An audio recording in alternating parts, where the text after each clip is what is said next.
வகுப்பு 5 பாதுகாப்பு மற்றும் முதலுதவி பகுதி 2. வணக்கம் மாணவ செல்வங்களே. முந்தைய அமர்வில் பாதுகாப்பு என்றால் என்ன, அது ஏன் மிகவும் முக்கியமானது என்பதை பற்றி கற்றுக்கொண்டோம். பாதுகாப்பு என்பது நம்மை காயப்படுத்தாமல் பாதுகாத்துக் கொள்வதையே குறிக்கிறது என்பதை நினைவில் வைத்துக் கொள்ளுங்கள். இன்று வீடு மற்றும் பள்ளியில் மட்டுமல்ல, சாலைகளிலும் நெரிசலான இடங்களிலும் எவ்வாறு பாதுகாப்பாக இருப்பது என்பது பற்றி 5ஆம் வகுப்பு சுற்றுச்சூழல் அறிவியலின் பாதுகாப்பு மற்றும் முதலுதவி என்ற தலைப்பிலிருந்து கற்றுக்கொள்ளப் போகிறோம். கற்றுக்கொள்வீர்கள். இந்த அமர்வின் முடிவில் நீங்கள் கற்றுக்கொள்வீர்கள்: விபத்துகளுக்கு என்ன காரணம், அவற்றை எவ்வாறு தவிர்ப்பது, பள்ளியிலும் சாலையிலும் பொது இடங்களிலும் பாதுகாப்பாக இருப்பது எப்படி, அவசர நிலையின் போது யாரிடம் உதவி கேட்பது. முக்கிய வார்த்தைகள்: தீ அணைப்பான் சிறிய தீயை விரைவாக நிறுத்த பயன்படும் ஒரு கருவி. வரிக்கடவை மக்கள் பாதுகாப்பாக கடக்கக்கூடிய சாலையில் வெள்ளை கோடுகள். அவசரம் உடனடி உதவி தேவைப்படும் திடீர் தீவிரமான சூழ்நிலை. அந்நியன்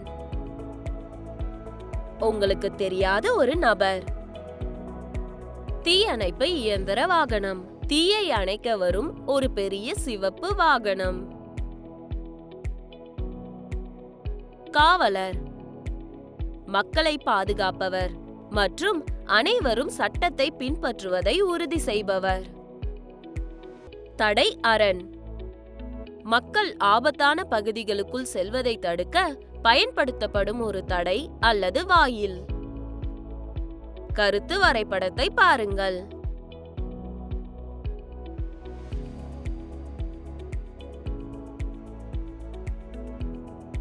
ஒரு உண்மையான கதையுடன் ஆரம்பிக்கலாம்.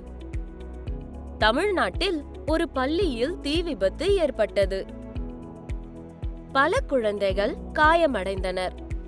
துரதிர்ஷ்டவசமாக சிலர் உயிரிழந்தனர்.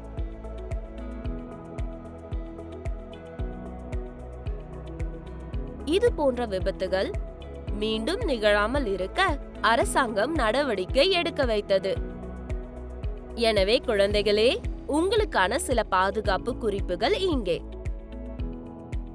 பள்ளிக்கு செல்லும் போது எப்போதும் ஒரு குழுக்களாகவோ அல்லது ஒரு பெரியவருடன் நடந்து செல்லுங்கள்.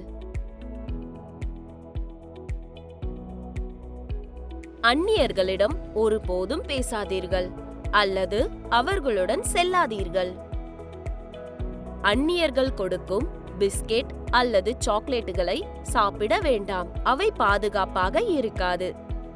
உங்கள் வீட்டு முகவரி மற்றும் தொலைபேசி எண்ணை மனப்பாடம் செய்யுங்கள்.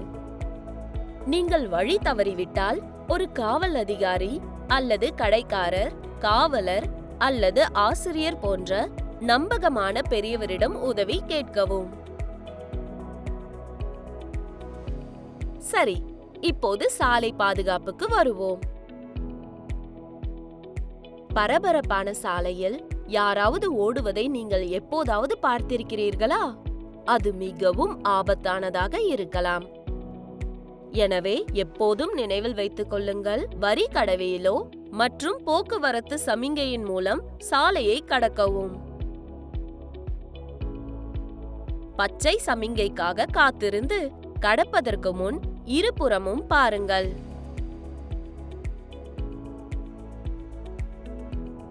பேருந்துகள் முற்றிலுமாக நின்ற பிறகுதான் ஏறவோ அல்லது இறங்கவோ வேண்டும்.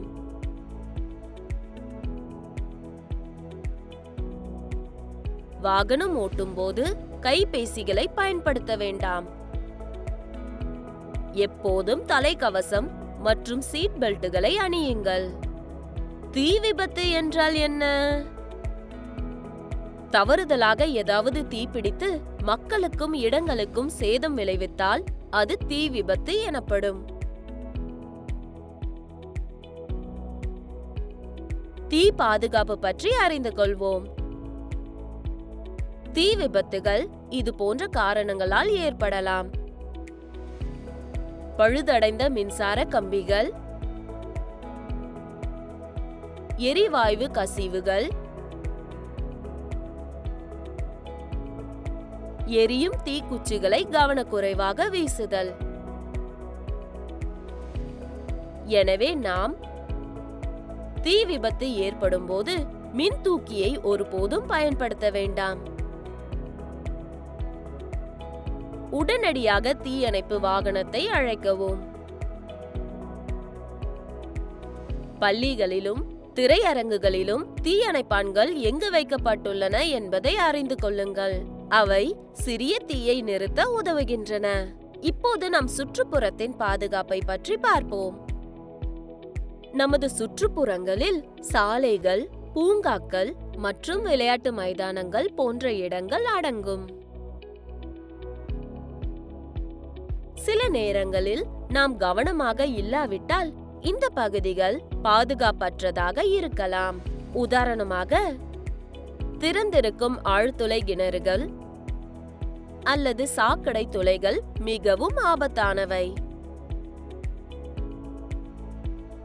பாதுகாப்பாக இருக்க நாம் செய்ய வேண்டியது இங்கே: ஆழ்துளை கிணறுகள் மூடப்பட்டிருக்க வேண்டும் மற்றும் எச்சரிக்கை பலகை இருக்க வேண்டும்.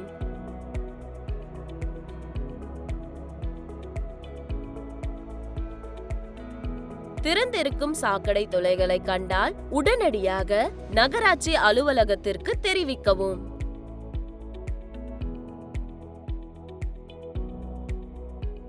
இறுதியாக நெரிசலான இடங்களை பற்றி அறிந்து கொள்வோம். புனித யாத்திரை திருவிழா மற்றும் புஷ்கர விழா போன்ற பண்டிகைகள் வேடிக்கை நிறைந்தவை.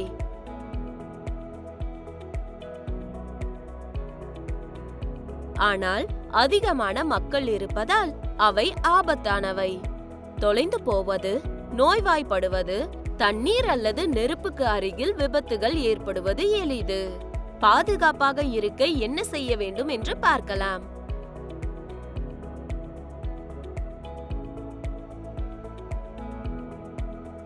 சுத்தமான தண்ணீரை குடிக்கவும், பாதுகாப்பான உணவை உண்ணவும், சுத்தமான கழிப்பறைகளை பயன்படுத்துங்கள்.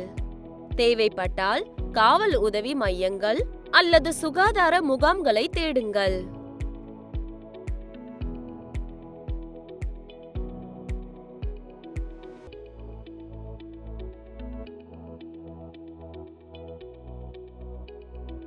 தடுப்புகள் இல்லாத ஆறுகள் அல்லது ஏரிகளிலிருந்து விலகி இருங்கள்.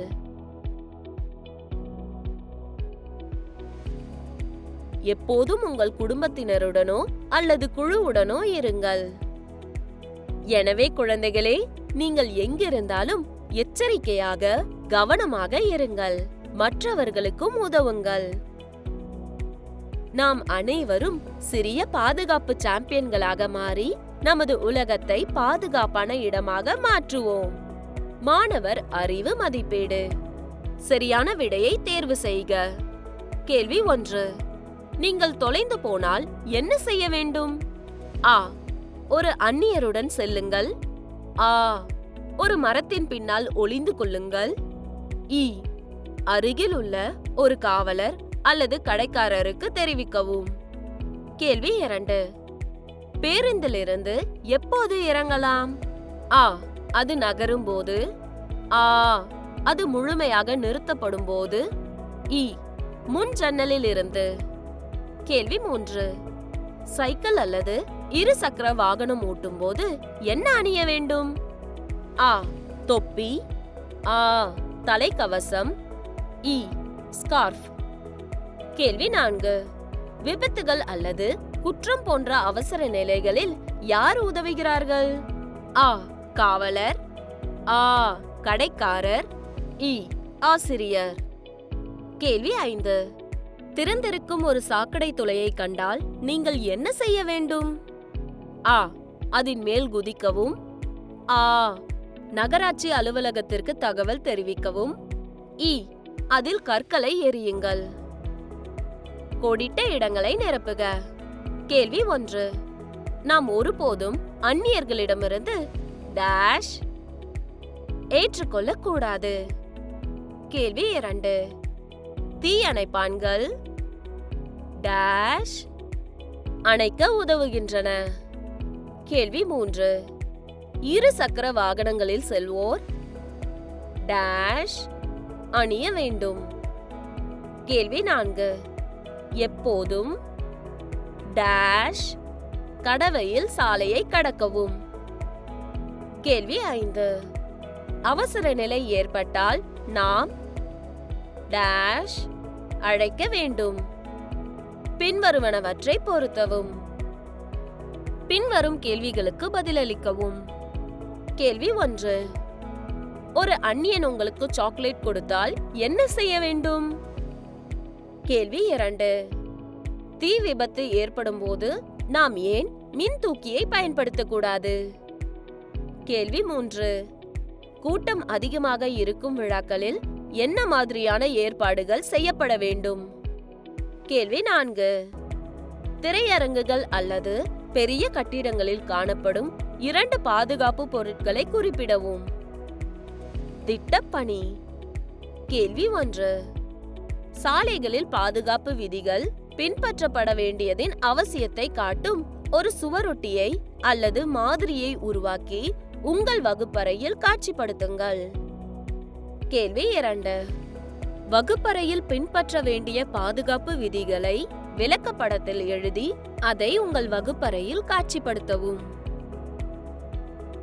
மீண்டும் சந்திப்போம் குழந்தைகளே.